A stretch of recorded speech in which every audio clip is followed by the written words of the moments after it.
couple of years ago, the president was impeached by the House of Representatives. Now, in the impeachment process, the House has to essentially bring charges against you, and then it's kind of like an indictment is in regular law or justice. They would indict you, and then the Senate would prosecute you, and they would have to vote to say, yeah, this person is guilty. We're going to do X. We're going to censure him. We're going to whatever the decision is made. It has to be done by both houses, or both chambers, I should say. The president was impeached, and they said, this is the first time, they said that he did a thing called quid pro quo. I know everybody remembers, because that was all over the news for months and months and months on end.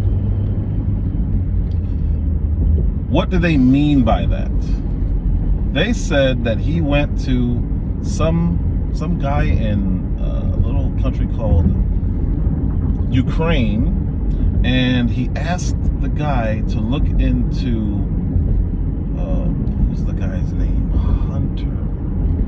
I think his name was Hunter Biden, something like that. Trump asked this Vladimir Zelensky, I think that's his name. He asked this guy from a country called I think it's Ukraine. I've never heard of this place before. And he asked him to look into somebody else named Hunter Biden. Really bad character. Some really bad character. And apparently, this guy was over there, and I have more business experience than him for sure. But he had no experience in energy, in the energy sector, but he was still put on the board of directors of a company called Burisma. They were trying to figure out why he would do this and how he could be put into that position in the first place. Like, it didn't make any sense. So what Donald Trump did was he said, hey, you, Zelensky guy, whoever you are in this country I've never heard of before, Ukraine, Ukraine,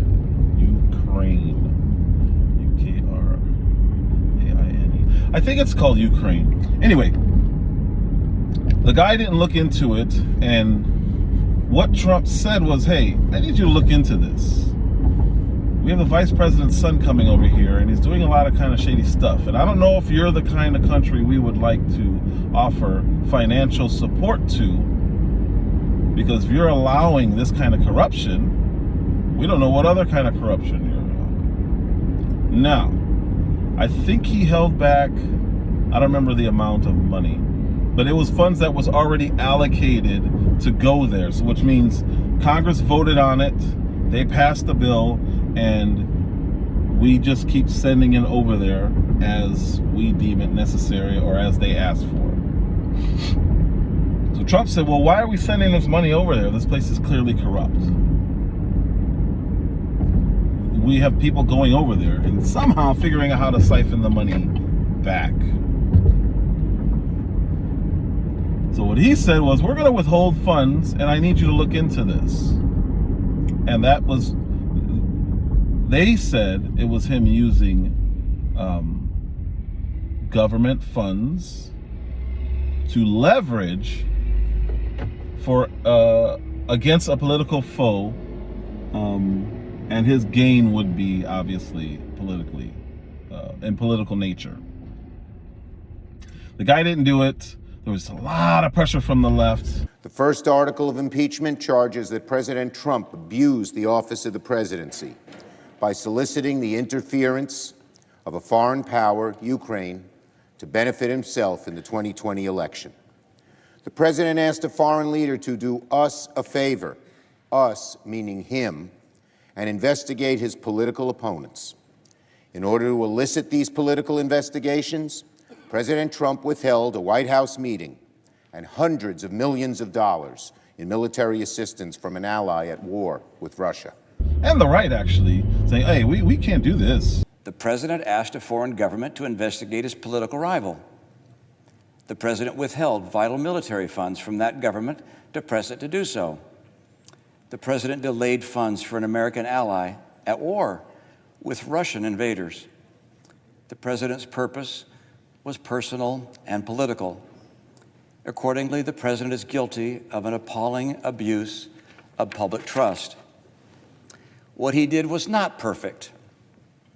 No, it was a flagrant assault on our electoral rights, our national security, and our fundamental values. Corrupting an election to keep oneself in office is perhaps the most abusive and destructive violation of one's oath of office that I can imagine. You got to give Zelensky the money. So he said, all right, you know what? I got my eye on you. I'm going to watch you. We're going to release the money. I never said I wasn't going to give you the money. I just said we were going to withhold the money. Because I want to look into it and decide whether or not you are corrupt. We had a whole trial, a whole big deal, and they said it was quid pro quo, and that means he got some, it's extortion, and he pressured this poor, small nation of Ukraine. I think it's Ukraine. This poor, small nation of Ukraine. I'm going to look it up, and I'm going to get the proper pronunciation of that. I think it's Ukraine. Pretty sure it's Ukraine. Maybe Ukraine. Anyway, President Trump got into trouble from the House of Representatives. The Senate was like, yeah, no, we're not impeaching him with this. We're not removing somebody from office for this. Because countries do it all the time. As a matter of fact, Joe Biden did it like 6-7 years before that. I went over for, I guess, the 12th, 13th time to Kyiv, and I was supposed to announce that there was another $1 billion loan guarantee. And I had gotten a commitment from Poroshenko and from Yatsenyuk that they would take action against the state prosecutor, and they didn't. So they said they were walking out to press conference. I said, no, I said, we're not going to give you the $1 billion. They said, you have no authority. You're not the president. The president said. I said, call him. I said, I'm telling you, you're not getting the $1 billion. I said, you're not getting the $1 billion. I'm going to be leaving here. And I think it was, 6 hours? I said, I'm leaving in 6 hours. If the prosecutor's not fired, you're not getting the money. Well, son of a bitch. Got fired. You fire this guy that I don't like who's investigating my son. He's not a good guy. He's a prosecutor who's actually trying to suss out bad actors in this dirty little country that we fund with our money, taxpayer dollars, and then Americans go over there and figure out ways to get them to give it back to us. That's what they're doing. It's the biggest money laundering scam I've ever seen. People in America have gone to prison over fraud like this. They're paying him gifts with money that's not theirs so they can afford to do it. Ukraine. So they're like, yeah, we'll give you I guess we can give you some of it back. How many millions do you want, Hunter Biden? 11 million? That's not a big deal. We can do that. So then they give him the money back and he gets rich. Everybody gets rich. 10% for the big guy. But the big story is that Trump was impeached, or the charges were brought up by the House. And this was to tarnish his name and say, oh, we have a disgraced president, blah, blah, blah, blah. They used that, ironically, when they were running in 2016 to say, how can you guys vote for this guy? He's been impeached. So we have the other situation with the father saying, hey, I'm going to withhold money if you don't fire that prosecutor. And they did it, no problem. So today, we're in a situation where the President of the United States went to OPEC, which is a bunch of Middle Eastern countries that have a stronghold on oil production, this oil period, because that's where a lot of the drilling is done on this planet. And they disperse the oil out to other countries. They sell it. They dictate the pricing of it. They use our equipment, by the way. We gave them the ability to do this. and then they turn around and charge us for it. But that's a whole different conversation. We gave them the technology, we gave them the machinery, we gave them the education on how to do this. But anyway, again, I don't want to get sidetracked. Ungrateful scumbags. Oh, sorry. I'm trying not to get sidetracked here because this is an important story. OPEC decided after a meeting with Joe Biden, something he said was dumb. I said this in my last video. He said something stupid. And they decided, you know what? We're going to cut our production back down. Because he originally went there to beg them to increase production to help stabilize our economy and help stabilize the world economy. This is how he sold it to them. You guys need to raise production because gas prices are going up because of Putin. Okay? They increased production. Gas prices have gone down globally. Not much, but they've gone down globally. And in this country, depending on where you are, the taxes would determine how much you saw relief from the gas pump. OPEC decided, you know what, we can't do this anymore. There's no justification for it on our end. They're not getting anything out of it. That part of the country is fine with oil. They have no issues with it. It's the rest of the world that's suffering. And from our end, we're suffering because our president decided he's never going to drill again and he wants to end oil. But he needs it. We need it. So as long as Americans get mad enough and yell at him, say, hey, what are you doing? Then every now and then he'll go beg another dictator or evil mass murderer and say, hey, I need you guys to help us out, Venezuela. Hey, China, I need you guys' help. Hey, can you Saudis, I need you guys' help. I'm struggling here. My people are kind of mad at me. It'll only be temporary. We'll just do it for a month. One more month. Can you guys keep drilling the way you were? Can you keep producing the oil the way you were? Just for one more month. What's today's date? We're in the middle of October. What happens in a month? What happens 1 month from now? Oh, there's a political thing in this country called elections. So let's get rid of names here. We'll just say Donald Trump went to OPEC and said, hey, I would like you guys to keep drilling. Do me a solid. If you keep drilling until after the elections, I'll be in a much better position to help you guys out in the future for whatever you want. If you don't, we're going to have to relook at our relationship. We're going to look at our relationship, and I'm really upset. I would be really, really upset if you guys still did what you said you're going to do, and you cut production after I'm asking you to do me a favor. You don't want to cross me, because if you cross me, we're going to have a real problem. This is mafia type of nonsensical talk. This is what Joe Biden did to OPEC. And he's weak. So not only could he not make demands like this and anyone take him seriously, which is what ended up happening, but they also would still do what they said, and they'll laugh at it. They're laughing at this country right now. Make no mistake about it, we're still the most powerful country on earth. We just have the weakest leader on earth. And they laughed at him, and they didn't do what he said. And then they let everyone know, yeah, we're not doing this. They put out an international declaration just to humiliate him more. And by proxy, humiliate us more. We're going to reduce production effective immediately. We're not going to keep doing what we've been doing. Ooh, Joe Biden's mad. And he tried to carry out the threats. He did carry out the threats. Asked whether it is time for the U.S. to rethink its relationship with Saudi Arabia, the president said yes. We got to figure out what we're going to do. And what does the media do? What does our great, wonderful First Amendment media do? They say, yeah, I can't believe they're cutting production. They're betraying the United States. They're hurting you guys at the gas pump.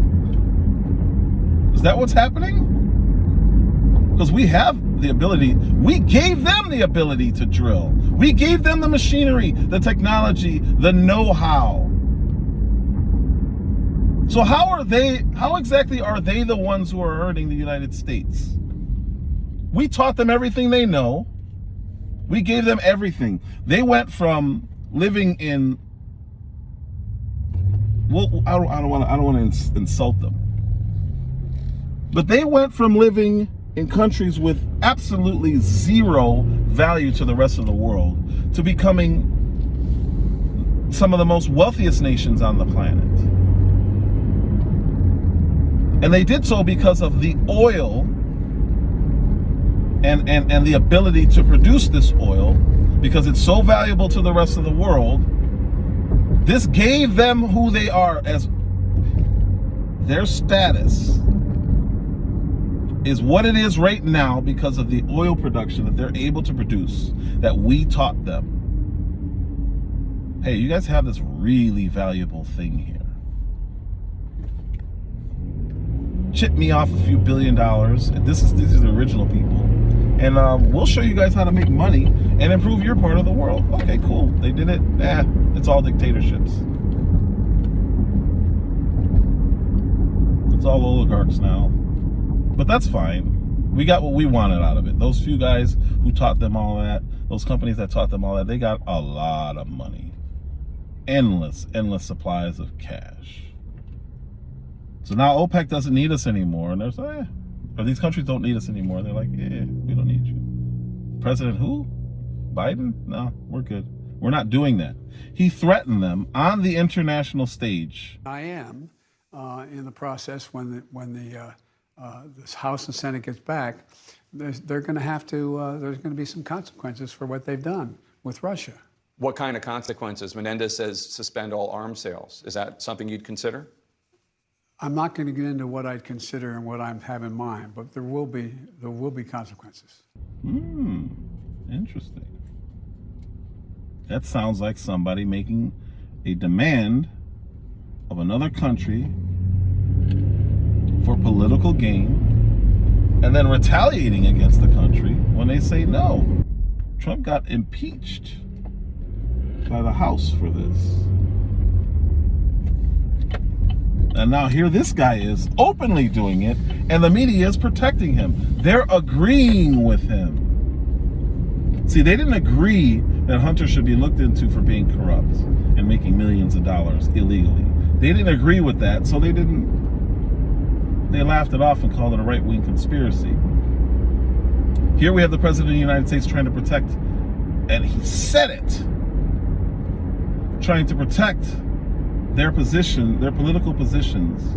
A growing number of Democrats here are calling on the Biden administration to reevaluate the nation's ties with Saudi Arabia for spearheading a move that many believe will help Russia and hurt the U.S. Chuck Schumer slamming Saudi Arabia for supporting the oil production cuts, calling it a deeply cynical action. In a statement last night, he said lawmakers are looking into all avenues to punish the Saudi kingdom. And in an interview today on Morning Joe on MSNBC, the Democratic Senator of Illinois, Dick Durbin, questioned whether the U.S. should even trust Saudi Arabia. Abigail Spanberger of Virginia wants to strip OPEC countries of antitrust protection, opening them up to lawsuits. That NOPEC legislation had bipartisan support in Senate committee vote back in May. Ruben Gallego wants to recall U.S. Patriot missile defense systems from the country. Ro Khanna says to stop selling weapons and air parts to the country entirely. And New Jersey's Tom Malinowski yesterday introduced a new bill mirroring a prior Republican effort to withdraw 5,000 troops from the region, telling CNBC that U.S. support for the kingdom's defense should not be seen as unconditional. What's the difference? What do you guys think the difference is? I'm curious to see what you guys think the difference is. Because it would seem to me like that's a problem. And it is exactly what they said one guy was doing. Now they're okay with the other guy doing it because he's on their side. But the government took action against one of the guys. And now, in this case, the government is supporting the guy. All over this little Ukrainian country. Well, mind you, this was over billions of dollars. The funding that Trump was withholding was billions of dollars long before Vladimir Putin got there. We were scheming and skimming and hustling money through that country that was already allocated by our government for a long time. You guys just never heard of it. I was complaining way back then. Now here we are at war with them. All out war.